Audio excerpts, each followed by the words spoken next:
Custo de vida, emprego e desemprego, cesta básica, tarifas públicas, salário mínimo. Agora, na Brasil Atual, a análise do DIEESE.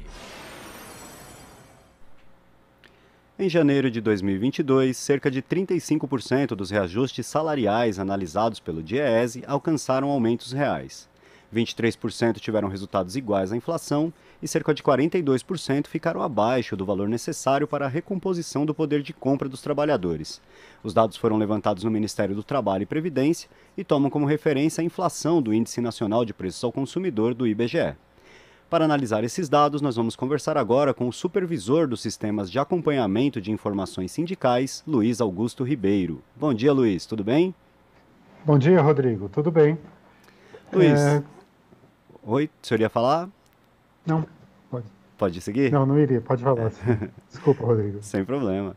O resultado de janeiro é significativamente melhor que os ocorridos em todo o ano passado em relação ao percentual de reajustes acima da inflação. Porém, também houve um crescimento no percentual de reajustes que ficou abaixo da inflação, sendo o pior resultado dos últimos 5 meses. O que a gente pode aferir desses dados, Luiz? O que eles mostram sobre a situação dos trabalhadores? Então, Rodrigo, os dados eles mostram uma situação de ainda uma situação, digamos assim, delicada, uma certa fragilidade, né? Porque se por um lado, como você bem apontou, né, se por um lado aumentou o percentual daquelas negociações que conseguiram aumento real, também aumentou e dos que ficaram abaixo, né? E esse é um percentual expressivo, né? 42% de negociações com reajustes abaixo da inflação. Na prática, nós estamos na mesma toada do ano passado, né? De um grande vulto de negociações não conseguem repor a inflação, e isso a gente atribui em grande parte a dois fatores, né? O fator da inflação, que continua em patamares elevados, né? Tá acima da casa dos 10%, e a questão da atividade econômica, que a economia está patinando há muito tempo, ela não tem crescimento consistente, não há sinais de que retomada da economia. E esses dois fatores em si, eles contribuem muito para esse resultado, digamos assim, negativo, né, da negociação coletiva, embora a gente observe que quase 35% das negociações tiveram um aumento real em janeiro. A variação real média dos reajustes salariais, inclusive, tem sido negativa pelo menos há 15 meses, né? Tendo a de janeiro ficado em menos 0,6%, com uma perda acumulada em 12 meses de 10,6%. Como que isso impacta a vida dos trabalhadores nesse cenário de inflação alta que a gente está vivendo? Olha, é um quadro muito complicado, né? Mesmo as categorias que conseguiram aumento real, e nós estudamos, por exemplo, janeiro, e a gente observou que as categorias que tiveram aumento real conseguiram aumento real de aproximadamente 1% ou até 1%, né? Pouquíssimas conseguiram ganhos acima de 1%. Para essas categorias, mesmo para essas categorias que conseguiram reajustes acima da inflação, quando a gente leva em conta um patamar inflacionário de 10%, esse ganho é logo corroído, né? Em 2 meses ele já é comido pela inflação, a inflação futura, né? E vai gerar em torno de perdas, né? Quer dizer, a inflação nesse patamar é extremamente nociva até para quem tem conseguido aumento real.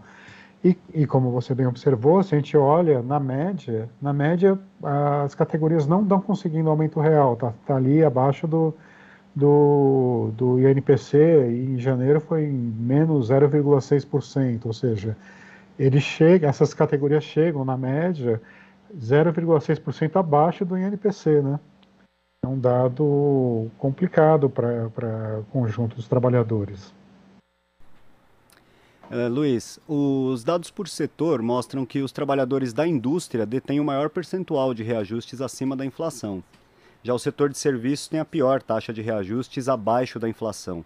O setor de serviços tem uma baixa taxa de sindicalização em relação à indústria. O que isso mostra sobre a importância de organização dos trabalhadores, a importância dos sindicatos? Sim, como a conjuntura é ruim, né, a tendência, se não houver algum contraponto, né, dos trabalhadores, é que os resultados sejam ruins, né?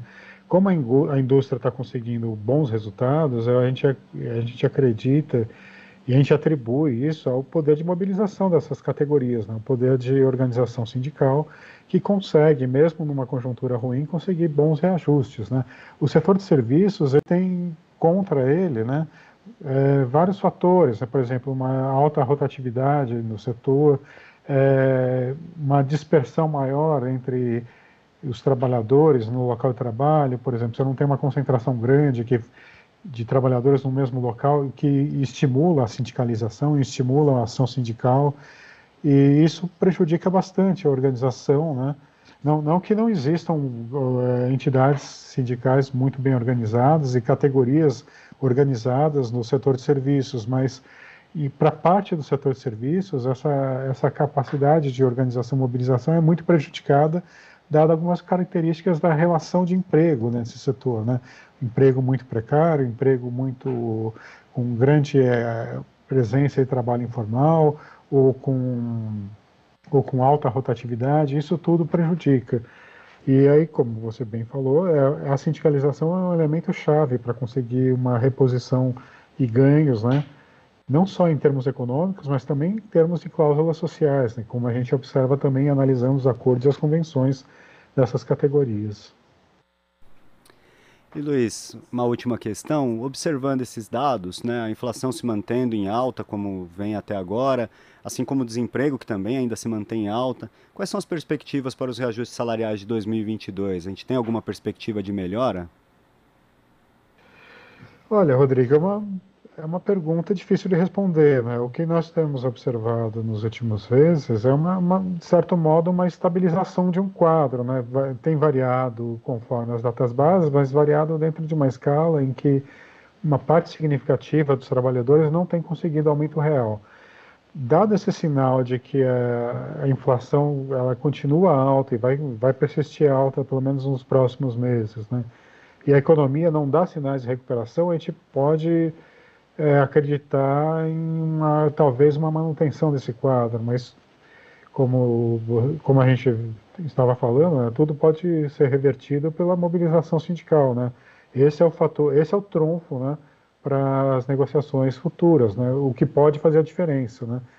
Porque os outros fatores, né, os fatores como desemprego, atividade, inflação, esses estão jogando